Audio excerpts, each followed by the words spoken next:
Alors, pour nous parler de ce dossier, nous recevons le sénateur Pierre Moreau, ancien ministre de l'Énergie et des Ressources naturelles du Québec. Bonjour, M. Moreau.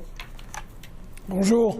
Alors, avez-vous l'impression que le Québec et Terre-Neuve viennent de signer une sorte d'accord de paix?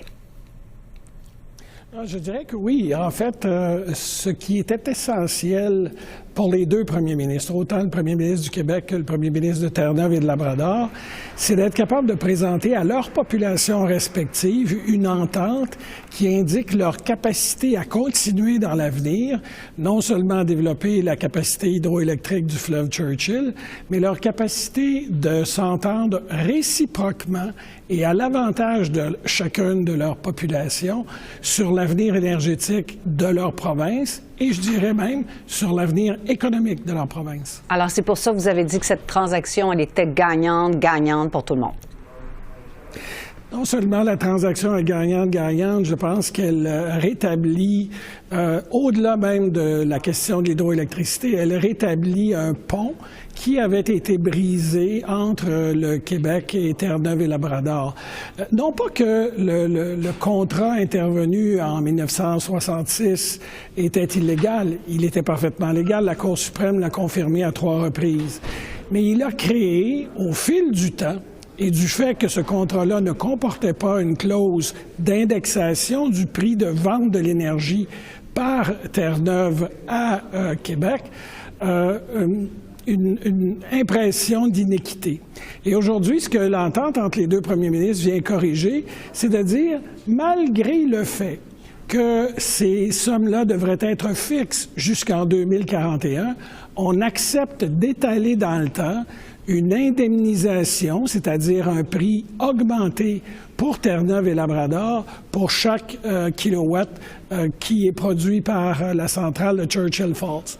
Et on consacre également le fait que dorénavant, plutôt que d'agir comme des opposants, notamment devant les tribunaux, que les deux provinces vont travailler en collaboration pour le développement hydroélectrique et pour le développement de leur communauté. Alors, vous avez souligné ce caractère inéquitable, disons, de cette entente qui avait eu lieu entre Québec et Terre-Neuve sur Churchill Falls à l'époque.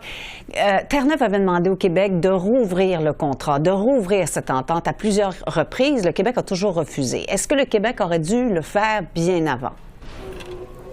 Je ne dirais pas que le Québec aurait dû le faire bien avant. Les négociations de ce type-là entre des gouvernements s'étalent souvent sur de nombreuses années pour une raison très simple, c'est qu'il doit y avoir, je dirais, un momentum dans les communautés respectives que les premiers ministres représentent nécessairement en fonction de leur rôle. Alors, il fallait que pour le Québec, ce soit un moment opportun pour le faire, comme il fallait que pour Terre-Neuve, ce soit un moment opportun pour le faire.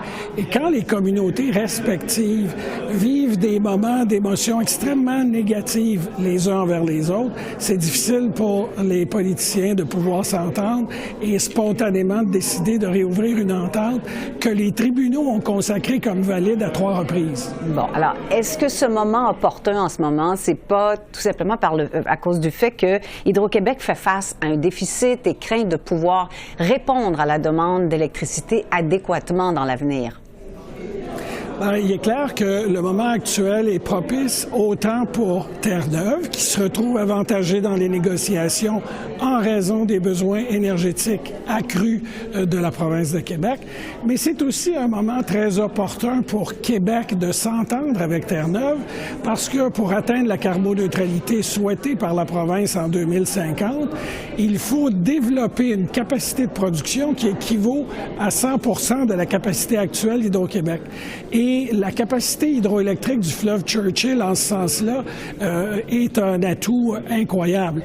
D'abord parce que Churchill Falls peut être augmenté. D'ailleurs, l'entente prévoit une augmentation de la puissance installée à Churchill Falls, mais parce qu'il existe aussi le long de la rivière Churchill la centrale de Muskrat Falls et la possibilité de développer à Gull Island une nouvelle centrale qui viendrait avoir une capacité installée équivalente à la moitié de la capacité actuelle de Churchill Falls. Alors, il y a une possibilité là. Et l'autre élément, c'est que Québec est captif en termes de clientèle pour Terre-Neuve et Labrador, et ils peuvent, par ce partenariat économique, être aussi deux provinces qui vont contribuer à la vente d'énergie dans le nord-est des États-Unis. Et là, il y a un avantage économique pour les deux partenaires. Il était temps quand même, M. Moreau, qu'une entente comme celle-là se signe quand même entre les deux provinces. Absolument. Et je dois vous dire, vous avez évoqué tantôt que j'avais été ministre de l'Énergie dans le gouvernement de M. Couillard. Au moment où j'étais ministre de l'Énergie, on avait déjà entrepris des discussions avec ma collègue qui était la ministre de l'Énergie de Terre-Neuve et Labrador en vue d'arriver à un moment approprié pour dresser la table et finaliser l'entente. Alors voilà venu ce moment. Merci, M. Moreau. Voilà. Je vous remercie de m'avoir invité.